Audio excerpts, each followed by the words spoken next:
अस्सलाम वालेकुम जनाब, मैं हूं ज़ुएब जेजा और आप देख रहे हैं मेरा यूट्यूब चैनल। इंतहाई अफसोस के साथ कहना पड़ रहा है कि हबीबा केस पे हमने बात की थी कि कराची में एक ग्रोह ऐसा है जो कि एक्टिव हो गया है, बल्कि एक्टिव ही था, अब मजीद जो है वो फाल हो गया है और यहां से लड़कियों को मुख्तलिफ ऐप्स के जरिए बहला फुसलाकर वरगलाकर यहां से दूसरे सूबे ले जाता है।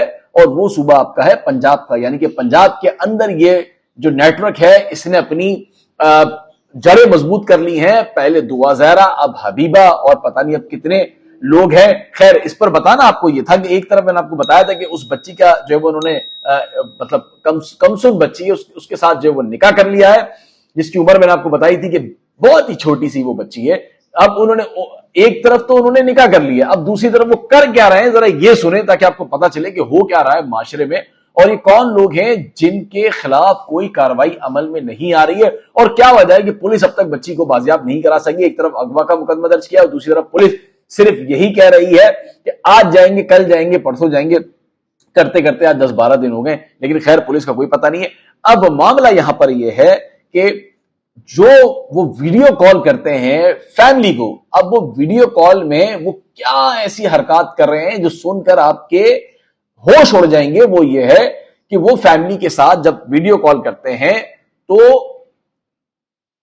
एक तो वो जो खातून है जो कि ये कहती है कि ये मेरा बेटा है, एक तो वो खातून के हवाले से जो मुझे जराए से मालूम हुआ है कि वो इस तरह की और भी हरकतों में मुलविस है, यानी कि ये पहला वाकया हबीबा का नहीं है, बल्कि इससे पहले भी उस तरह के काम जो है वो करती रही हैं और कर रही हैं। उन्हें रोकने वाला कोई नहीं है। उनकी वहां की पुलिस के अंदर जो जराए बताते हैं कि बड़े अच्छे मजबूत जो वो नेटवर्क्स हैं, कॉन्टैक्ट्स हैं, जिसकी वजह से उन पर हाथ नहीं डाला जाता है। ये खातून की तस्वीर भी मैं आपके सामने जो रख रहा हूं ताकि आप जरूर देखें।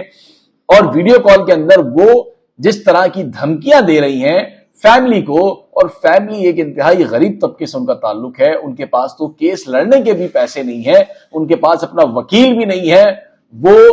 और ये इस मामले को कोई अल्लाह का बंदा भी जो है उनकी मैं समझता हूं कि अगर कोई वीडियो देख रहा हो तो यकीनन उन्हें सपोर्ट करें।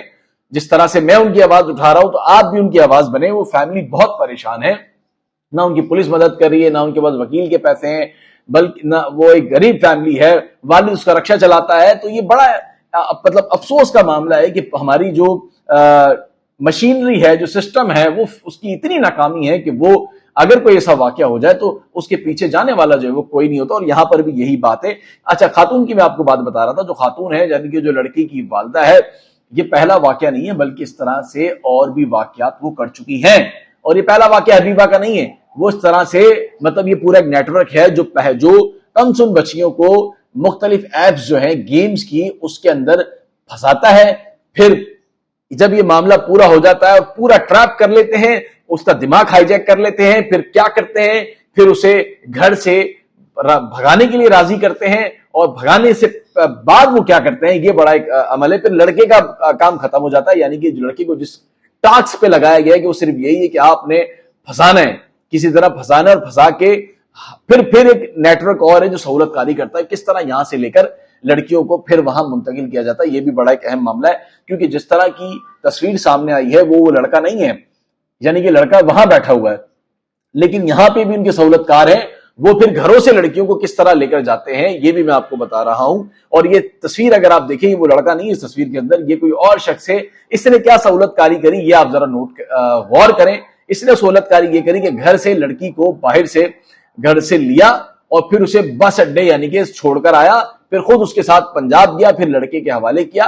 फिर जब ये सारा मामला हो गया तो लड़का बीच में से हट गया, फिर उसके घर वालों को आगे किया गया, जिसको घर वाले कहा जा रहा है, बल्कि ये घर वाले नहीं, ये पूरा गिरोह है जो इस तरह का काम कर रहा है। फिर घर वालों ने उसकी फैमिली को धमकियां देना, दबाना शुरू कर दिया, बल्कि अब एक और नया काम शुरू कर दिया उन्होंने। वो ये है कि आप उसी के घर वालों के खिलाफ जो है वो दरखास्तें दे दी। जो घर वाले कराची है उनके पास मतलब मैं समझता हूं कि एक इलाके से दूसरे इलाके जाने के लिए किराए के पैसे नहीं है। उस पर यह इल्जाम लगाया कि वो घर से निकलकर यानी कि अल्फला से निकलकर वो पंजाब आकर उन्होंने उन पर हमला किया, फायरिंग की और पता नहीं क्या कुछ नहीं किया। फिर वो दोबारा चले गए, एक दरखास्त उन्हीं के खिलाफ दे दी ताकि वो कोई एक्शन उनके खिलाफ ना करे।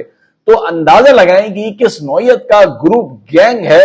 जोरा काजमी वाले मामले पर भी अगर आपको याद होगा तो इब्तदाई तौर पर جب ہم یہ گینگ اور گروپ کر رہے تھے تو لوگوں نے کہا نہیں جی کوئی گروپ نہیں ہے، کوئی گینگ نہیں ہے. تو اس والے معاملے کو میں بالکل آپ کو اس میں ایک چیز کی بتاؤں گا کہ یہ کس طرح کا گروپ ہے، کس طرح کا کام کر رہا ہے، اور انہیں کوئی پوچھنے والا نہیں ہے، کوئی بولنے والا نہیں ہے. اگر تو زہرہ کاظمی کا کیس صحیح طریقے سے انویسٹیگیٹ کر لیا جاتا تو یقین کریں اس طرح کا معاملہ دوسرا پیش نہیں آتا ہے. والدین در بدر کی ٹھوکریں کھا رہے ہیں، رو رہے ہیں، مارے پھر رہے ہیں. مجال ہے کہ کسی کو ان کا خیال آ جائے یا پھر انہیں اس بات کا اندازہ ہو جائے کہ بیٹیاں سب کی سانجھی ہوتی ہیں، ایک جیسی ہوتی ہیں، لیکن ان کی سپورٹ کرنے کے لیے یا ان کے ساتھ ہمدردی رکھنے کے لیے پولیس کوئی کردار ادا نہیں کر رہی ہے.